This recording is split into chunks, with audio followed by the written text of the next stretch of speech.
From South Carolina Public Radio, this is Walter Edgar's Journal.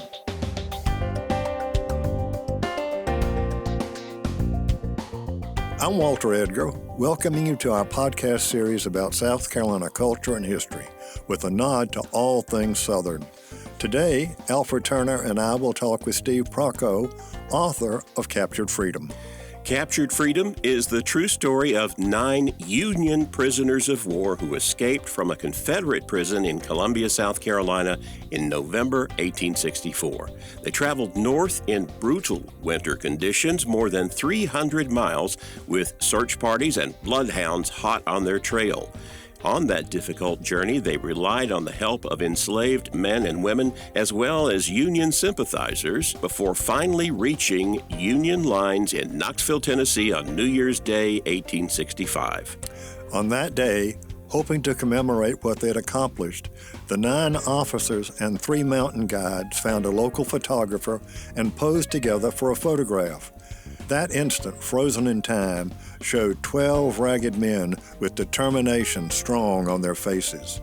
A compelling image that moved Steve Procko to search for their stories. Steve, before we get into the book, let's talk a little bit about yourself. Well, my career has been as a filmmaker. I've been doing that for 40 years and done everything from commercial work to documentaries and such. The last couple years, I had produced a show for public television that aired in over 100 stations across the country that was dealing with financial literacy. After getting that launched, I started researching for another documentary, and it led to me deciding to write books, and this is my second one. Yes, and your first book is Rebel Correspondent, right? That's correct. Rebel Correspondent is a true story of a private in the 4th Georgia Cavalry. Okay, to the subject at hand. On the cover of your book, we're dealing with an incredible photograph and the beginning of the story. So let's start from there. How did you get the photograph and what piqued your interest? Well, when I was finishing my first book, I was involved in a lot of promotional work for it and had a lot of discussions back and forth with people on the internet. And one day this gentleman popped up in one of the messenger services and started asking me questions about the book. And then he shared this photograph and he said, "What do you think of this photograph?" And I looked at it and I'd never seen it before. And I thought it was very intriguing. It's a picture of 12 very ragged men posing together. And the guy said, "Well, the guy on the far left in the middle is my great uncle, David Ledford.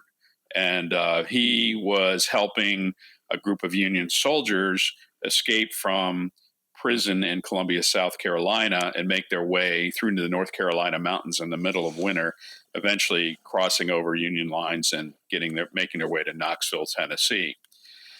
And so it turned out that the guy was a neighbor living just 3 miles from me, and yet I didn't know that at the time. And I looked at the picture and I looked at the faces of the men, and I just thought, man, there's a great story here, I think.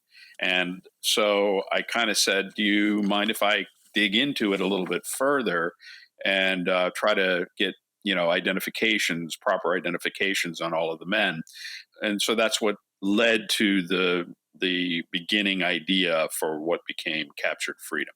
And I have to say, Steve, that this is a compelling photograph.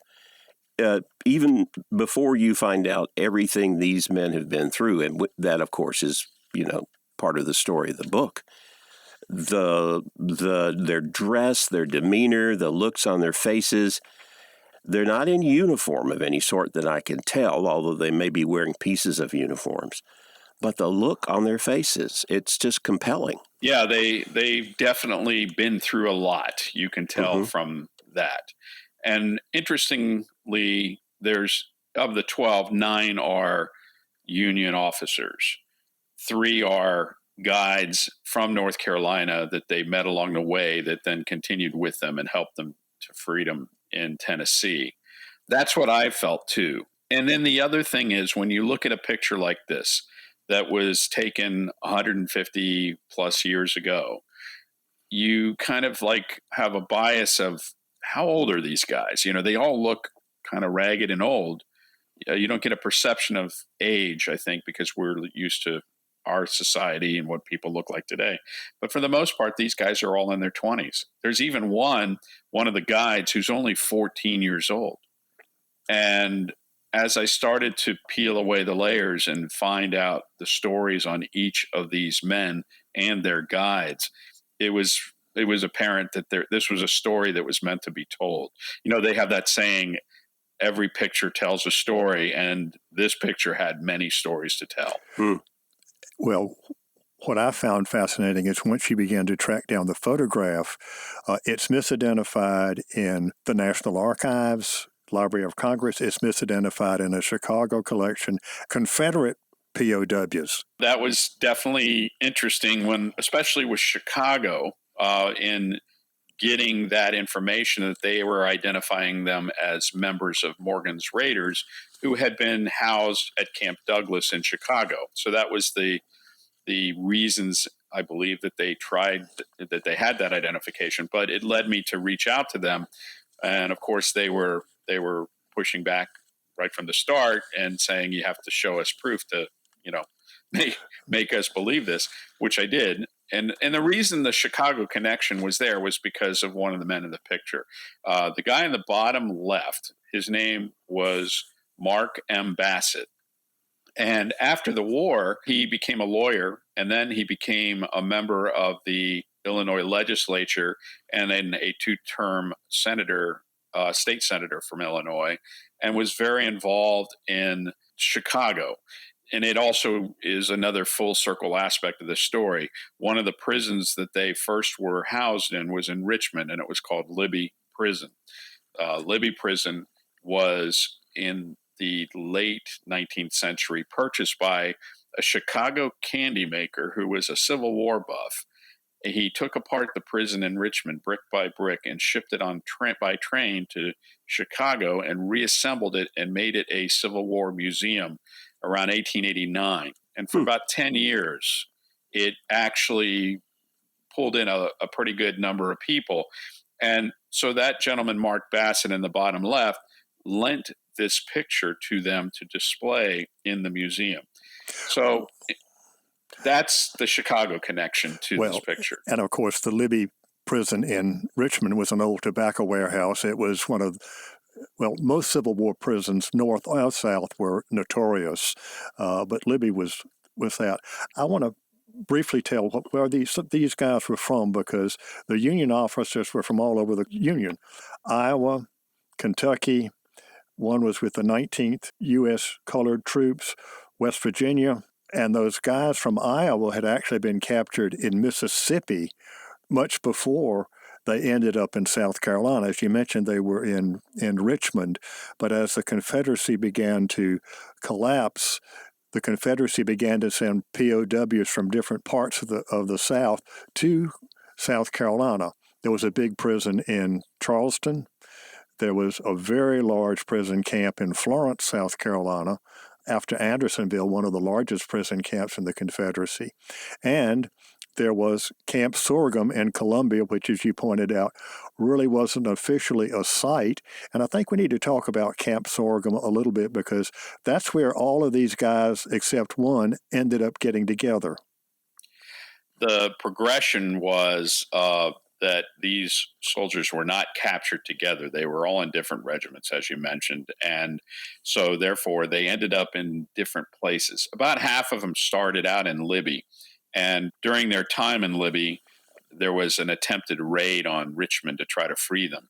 And so the Confederate government decided it wasn't safe to keep them in the capital of the Confederacy. They moved them down to Macon, Georgia, then to Charleston. And then in October of 1864, they moved basically 1,400 men by train to what was Camp Sorghum. Camp Sorghum was on the west side of Columbia, right at the point where the Saluda and the Congaree River meet. And it was basically a large open field. There was no housing of any sort. There wasn't even potable water. They marched these guys into that space, and they had to fend for themselves. They literally had to build their own shelters. A lot of them were digging holes and covering it with pine branches as shelter. And the governor of South Carolina, Millage Bonham, complained to Richmond because nobody wanted the prisoners close to Columbia. And so there was even plans and talks about moving them all north about 20 or 30 miles to another site, but it never came to fruition. Well, as you say, the camp that they created, make-do shelters, dug holes to stay warm, because it was a fairly cold winter. Unbelievably cold, I guess, from today's standards. Eventually, when they escaped, that became an issue. But yes, they were in this horrible situation where they were guarded by about 75 guards that were placed every 25 feet, forming a circle around them, with them in the middle, and a dead line 20 feet away from the line of the guards. And it was pretty awful, aside from the fact that these men had already been through months and months and months as prisoners in other camps. So they were suffering from malnutrition. The majority of them had scurvy. And there was then, some of the other diseases from unsanitary conditions that they had to deal with. Okay, two things. You mentioned the deadline, and it was, if you cross that line, you would be shot. Yes, but the other side of this was that the guards that were being used were really the remaining manpower that they can pull together to guard these prisoners.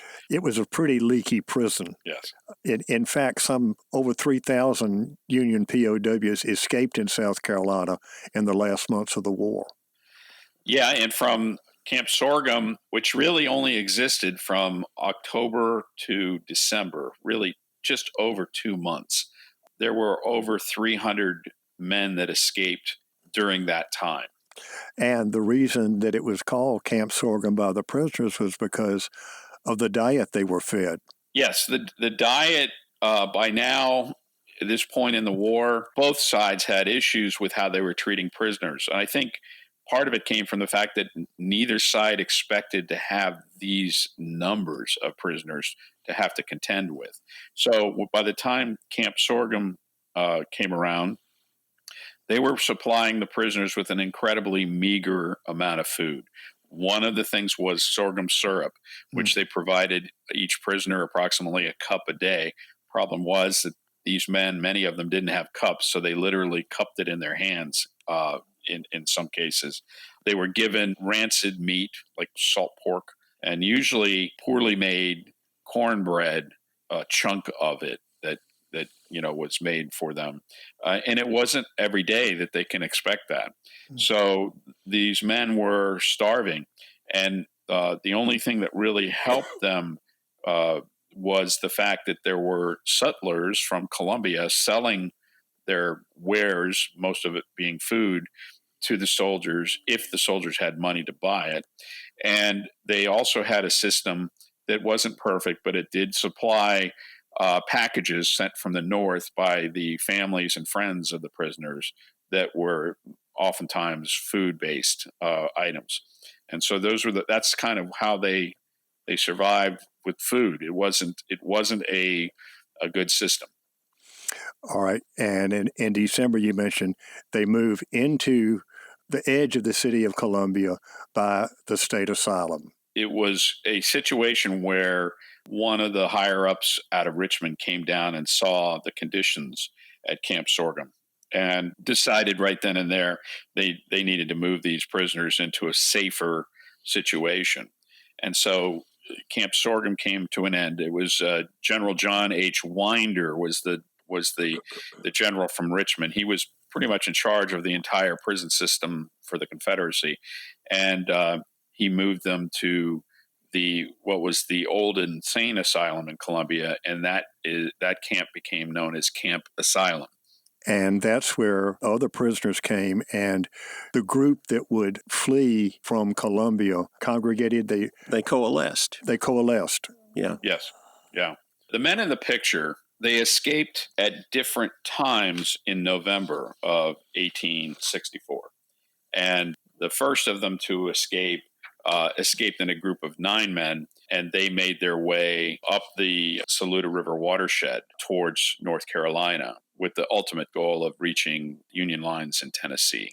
So you had these men escaping from roughly November 10th to like November 28th. The initial group of these guys of 9, they ended up splitting up because 9 was too visible. So that was where they ended up with just like a group of 3, a group of 4, a group of 2. And then the other guys were 1 or 2 at a time. In one case, there was the guys from the 5th Iowa, all 3 of them escaped together.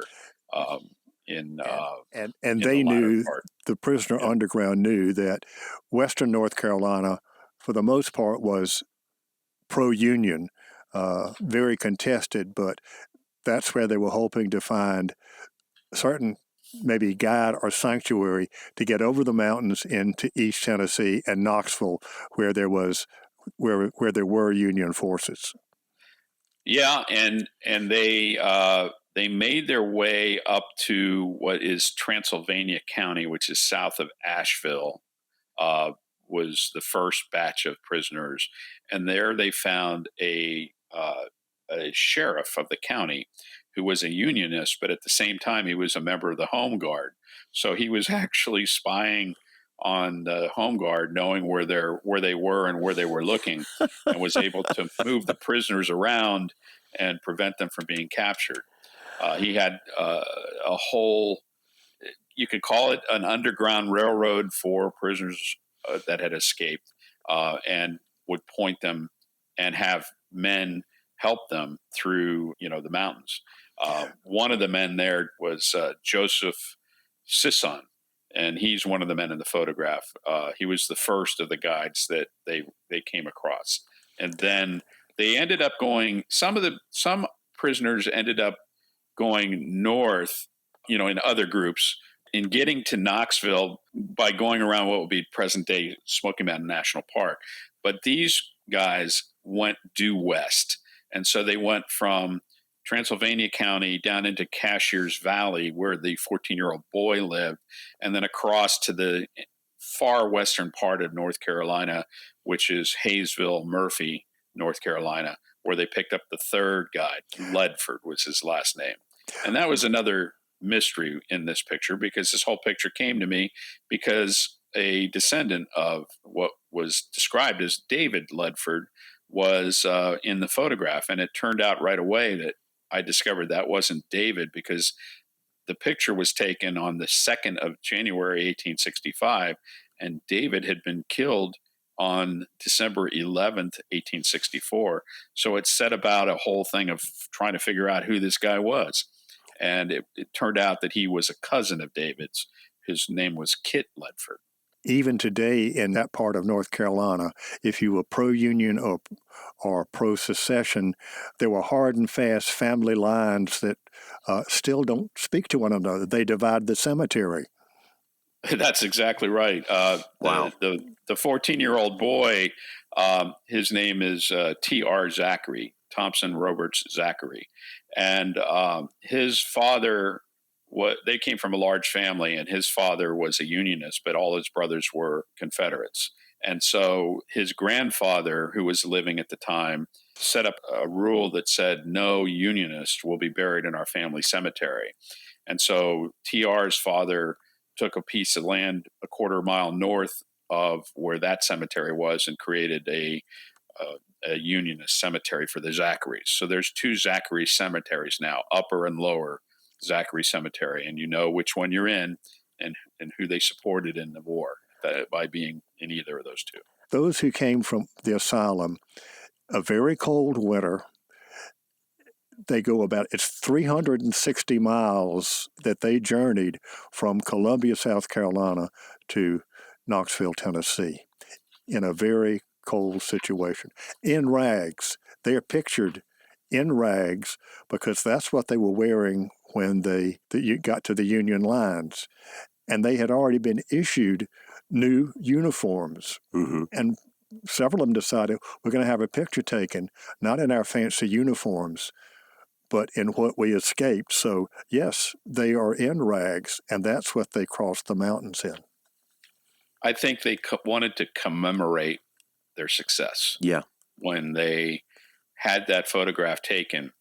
And yes, that's exactly what is described in one of the diaries that I used in writing this book that was kept by one of the men. You know, Steve, once you started your research, well, some of these guys had published their memoir, so to speak, in local papers, but you uncovered letters, diaries, things that really had not been brought together in one spot.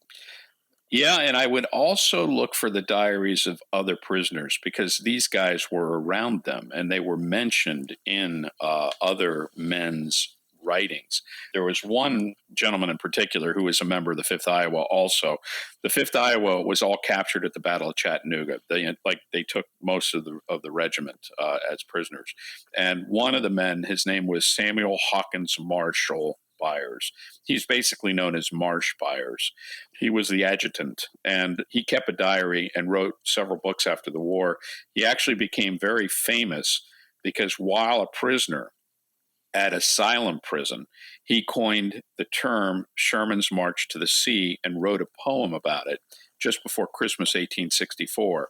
Another prisoner that was with him set it to music, and it was smuggled out of Camp Asylum right after Christmas in the wooden leg of Lieutenant Daniel Tower, who was in the 2nd Iowa. And as soon as he got back to the north, the northern newspapers published it.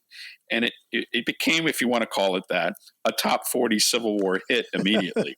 People were singing the tune throughout the North. And when Sherman marched into Columbia in February 1865, Byers, who was at the asylum, had hidden to avoid being moved by the Confederates because they had tried to move all the other prisoners away from Sherman's approaching army. And so Byers stood on the steps of Asylum Prison and watched Sherman's men march down the streets singing his song. And he had no idea that it was quite a hit.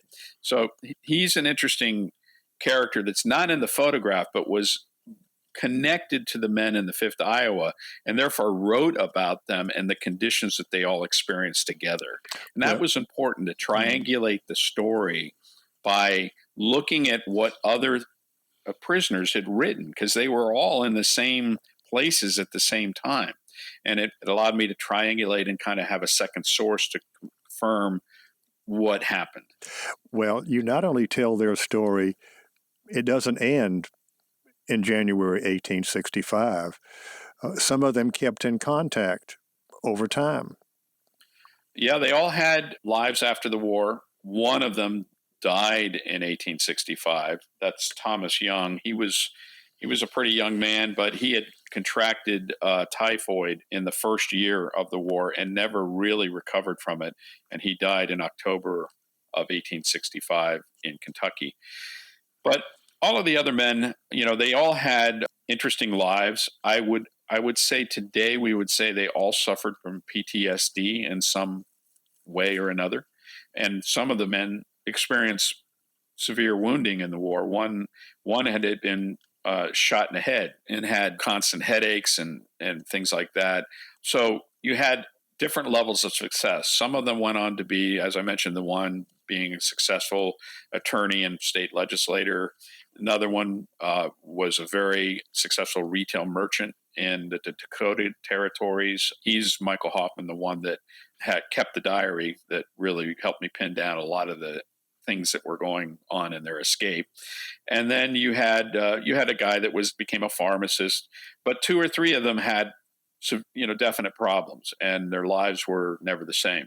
And those were interesting to see where they went. One of the men, he spent the 1880s and early 1890s in Kansas as an actor, and he wrote plays that were Civil War themed. And in one of the plays, he named the lead character Kit Ledford after Kid Ledford, who helped him and some of the other guys escape. So you had those kind of interesting bits of information. And yes, several of them got together for small reunions. Major William Stanhope Marshall is the highest ranked officer in the photograph. He ended up going back to Iowa, where he was in the 5th Iowa as well. His first wife died relatively quickly after they got married. She got sick, and then he remarried and moved to Chattanooga and lived 3 or 4 miles from where he had been captured, but became a very prominent citizen in Chattanooga. He was a well-known attorney, but he was involved in a lot of things, bringing Chattanooga back from the Civil War, and even involved in the electrification process of Chattanooga in the late 1800s. One of the guides felt he had been promised something by one of the men he rescued, and he corresponded and basically said, "When are you going to pay up?" Yeah, that was T.R. Zachary, the 14-year-old boy. He had been kind of promised, if we're successful and you get us to freedom, we'll all pitch in some money and help you go to college. That never happened. But T.R.'s descendants, he has a great granddaughter who's living today. She's an octogenarian, lives in Cashiers Valley. And when I reached out to her, she also happened to be a writer as well, and very much into the family genealogy. And she mentioned to me, well, I have the letters that were written between T.R. and Mark Bassett, and I'll share them with you. After the war, he ended up in Kansas as well, living in a sod house, farming his 40 acres. He eventually did come back to Cashiers. But those letters are quite interesting in a lot of ways, because it talks about how Mark Bassett really, constantly thought about what he had been through with that escape and wanted to go back and actually trace part of the route, and was asking, is that possible? And he eventually did do that in the 1890s, where he went back and he visited the 3 guides that are in this photograph, and spent some time with them. And we've got to wrap up here in a second, but I want to ask, having gone through this story, did you take anything away from either their stories or what you discovered writing the book? To me, it's a true story of individual people. These were officers, these were the guides, and what their lives were like during the war. And they're like us today. I mean, when one of the men was first in prison, his wife was told that he had died in battle, and it took months and months before she discovered that he was alive. And by then she had moved on to somebody else, and that caused great harm to his family. He had 3 young children with her before the war started. So you find those kind of stories in this bigger story. We've always heard of the Civil War, and we always visualize it from the major battles. This is a personal story of survival for each of the men. And that, to me, was what was compelling in writing it. Beautifully told and beautifully said. Steve Procko, the author of Captured Freedom, the epic true Civil War story of Union POW officers escaping from a Southern prison. Thanks for joining Alfred and me today on The Journal. I hope you enjoyed today's journal. I know that I did. They say every picture tells a story. The photograph that compels Steve Procko to write Captured Freedom tells many stories. The stories of the 9 Union POWs and their struggle to survive in the brutal conditions of their prison. The story of their escape and the difficult journey to freedom. The stories of the enslaved men and women, as well as Union sympathizers who helped them. And the stories of these soldiers and their guides after the war. All these stories are part of the history of our nation and of South Carolina history. Walter Edgar's Journal is a production of South Carolina Public Radio. I'm Alfred Turner, and I produce the show, which is made possible by listener contributions to the ETV Endowment of South Carolina. Remember, the views and opinions expressed on Walter Edgar's Journal are not necessarily those of South Carolina Public Radio or its underwriters. New episodes of Walter Edgar's Journal are published on the 1st and 3rd Fridays of the month and are available on southcarolinapublicradio.org, on the SCETV app, as well as your favorite podcast provider. We'll talk again soon.